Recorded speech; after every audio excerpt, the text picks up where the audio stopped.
Let's see if we can get ourselves black light.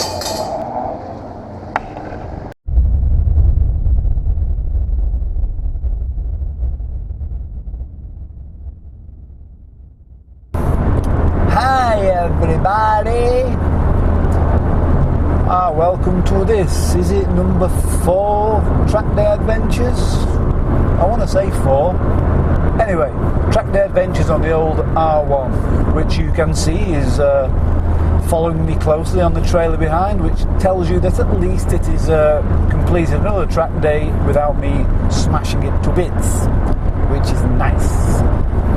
Today I've been at Oulton Park in Cheshire in the northwest of the UK. It's the nearest track to me where I live in the Manchester area.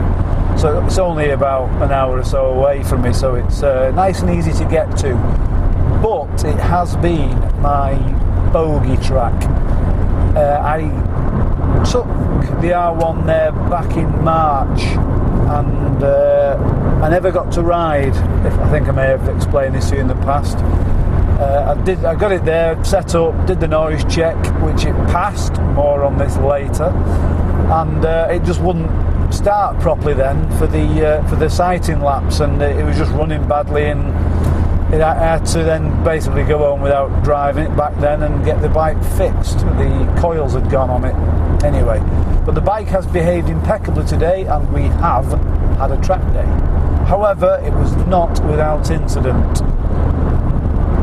Bearing in mind that I had this bike checked back in March at slightly over 102 decibels, which is quite loud, I suppose. Today, the first thing you have to do is go and get a noise check with the staff at Oulton Park. 106 decibels, they say. Totally the same bike from last time, nothing's changed, 106 decibels. That's only 2 decibels less than the noise that World Superbike make, and that is loud. So the difference between 102 and 106, if you know anything about the decibel scale, it's a logarithmic scale. It's not just 4 louder. No, like 106 and 102 is like twice as loud.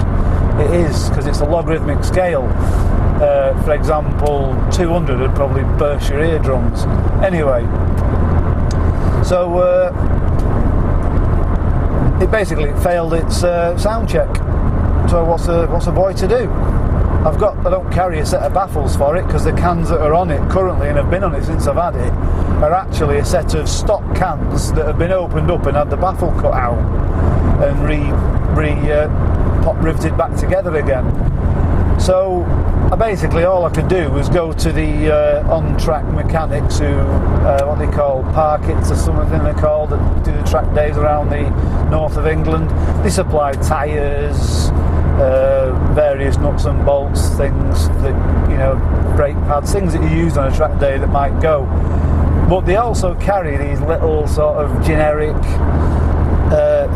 one-size-fits-all baffle.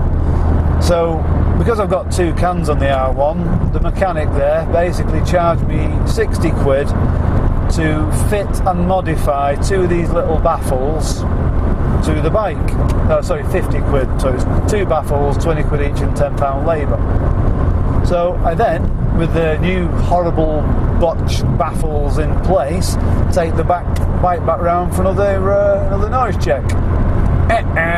It's 106, Mr. Veefour. Bullshit, I say. No change, and it was noticeably quieter. But what I noticed, what they did last time I had a sound check, they held the little probe thing a couple of feet away from the back of your bike. Told you to go up to like 6,000 RPM and hold it there, and they did the sound check. Today, right down the end of the can, stuck the thing actually in the end of the can. Of course it's going to be bleeding loud. I'm calling shenanigans on that. That is BS. That is not how you do a sound check. I've been lucky that I've been to places like Donington and Anglesey where they don't do sound checks, but I have had one before and they held it further away from the back of the bike. So I think I've been swindled today, I really do. Anyway, so it still fails. I go back to Mr. Parkett or Padgett's, forget what they're called. Parkett, I want to say. Anyway, so he then charges me another tenner, which is fair enough. The guy's got to make a living, to wrap some wadding around the baffles using metal cable ties and put them back into the bike, and it just about then squeaks through at 102 point thinking, and they were rumming an hour in about that. So they said, oh, we'll do a drive-by as you go past and just check it. So anyway, I've missed the first session at this point, so I've not done the sighting laps. So what I then have to do is, on the next session of my group, which was the novice section, it's a novice group, my last one in the novices now, I'm telling you that for now, intermediates for Veefour from now on. I think I'm good enough, just. Anyway, so I have to wait for the next novice group to come around, and I have to follow one of the instructors while he does me a couple of sighting laps. All that goes off very well. I didn't actually record the first sessions because Oulton Park is known for being a bit of a challenging track. There's lots of blind hills and blind bends, and with a camera on I'm always mindful that you kind of feel like you're being watched. So I just wanted to ride for myself for the first couple of sessions, so I apologise that I've not got the first couple of sessions on there, which, trust me, they were shite. I was rubbish, I was going really slow. The first session I actually deliberately went slow, especially as I went past the start-finish, and I put the bike in 6th gear and basically trundled past, so knowing that they would do a sound check on me, so I kept it nice and quiet. But anyway, so I did another session after that. It was alright, but it's such a tricky track, it really is. Tricky because, for example, there's a section of the track called Clay Hill. It's quite famous in the racing world.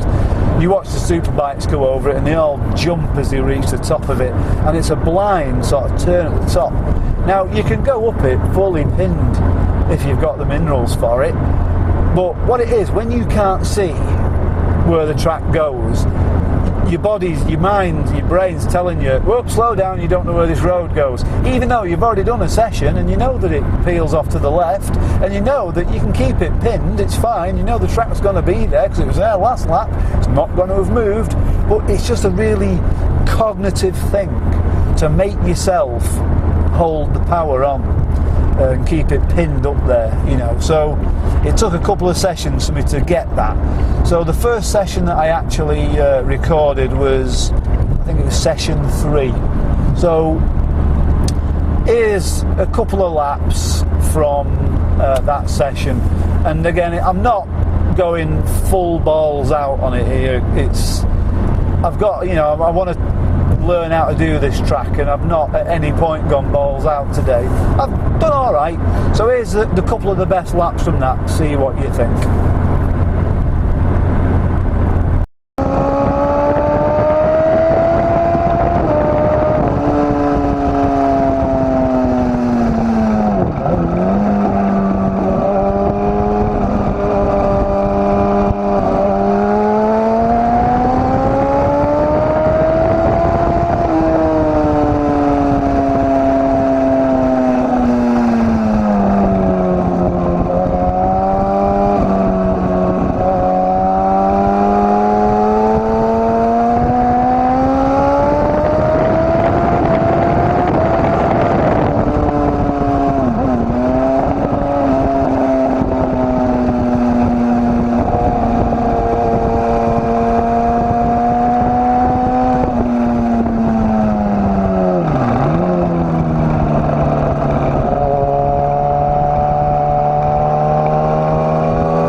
do that session, the bodge job of the fitting the baffles into my left-hand can, because the airflow, the exhaust gases coming out are now being restricted.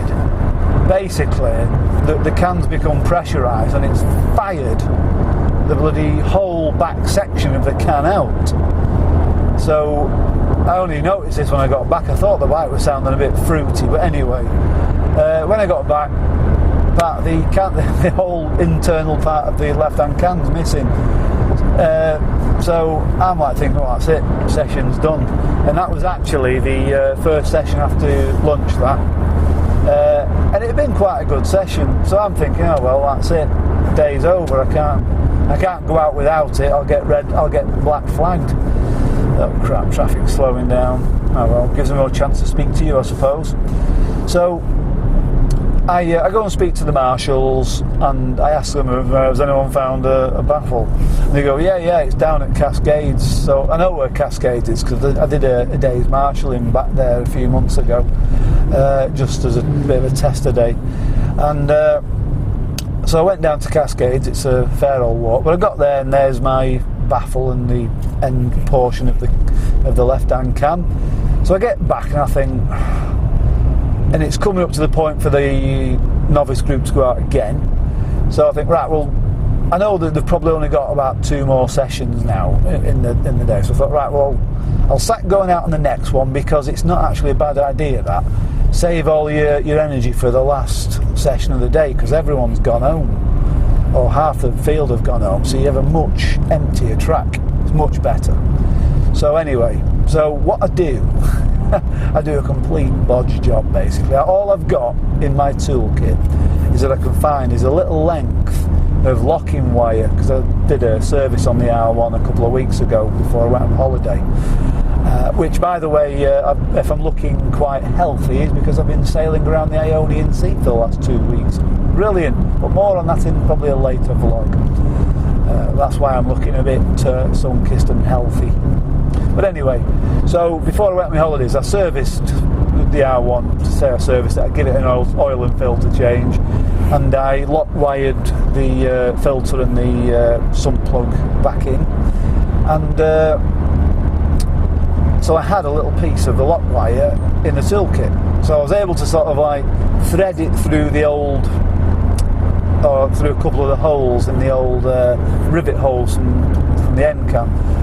But I couldn't get the baffle to stick back in. It'd become undetached from however it fastened in, and it just rattled around. So what I did, I slung that off and basically just put the little end sort of cover back on, and my word, it was loud. And I thought, well, I'm going to get black flagged here, but it's the last session of the day, might as well give it a go. So anyway, so I get back on track, and before I was going the next bit, as is the nature of track days, and I've mentioned this in the last one, is that you can just strike up a conversation with anyone, and that's one of the real good things I like about track days, is you can just talk to anyone. Everyone's your mate that day, because everyone's there for the same purpose. Everyone's there to ride a track day. So you want to go and chat about bikes to people, you'll chat about bikes to people. And throughout the day, right from the part, I've been chatting to a young lad and his wife, and he's come up on his street triple, and he's on a bit of a touring holiday with his young wife, and he's ditched the panniers for the day, and basically just took his bike on track for a bit of a session at Oulton while he was away. Fair play to him, that's what I say. That's what life's all about. Seize it while you can do it. Now, he was a bit dubious about the tyres he had on. He had some quite old, albeit quite chunky, lots of tread on them, Pirelli Angel GTs, and he was a bit unsure about them, and it's his first proper track day. He's done a little taster one, he said, in the past, so it's his first proper track day. And he's got knee slides on that have got scuffs on them, so, and he says he does that on roundabout, so the guy must have some skill. So what I'll do first is, and I promised I would show this bit just for this lad Alex, who's now a subscriber to my channel. Thank you, Alex, it's good to have you on board. And so while I was doing this last session of the day, I managed to eventually, it took some doing, catch up with the lad, and I videoed him for a whole lap.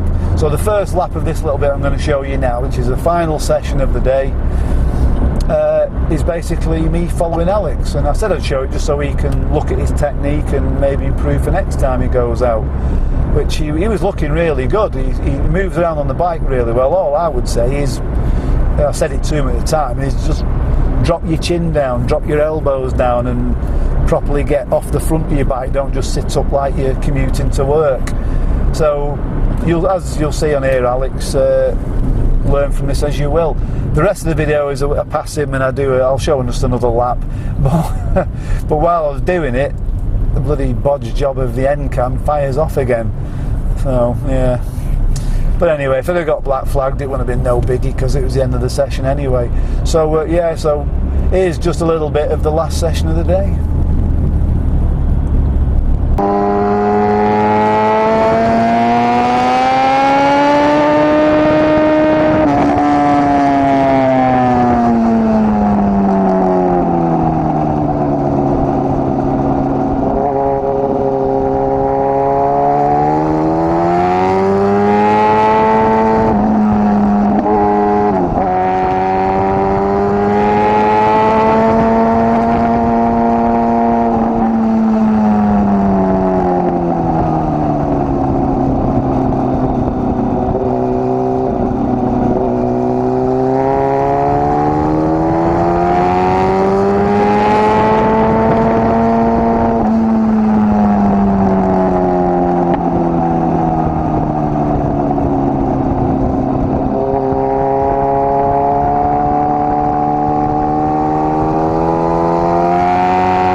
best track day I've had, but at least now I've got the Oulton Park monkey off my back.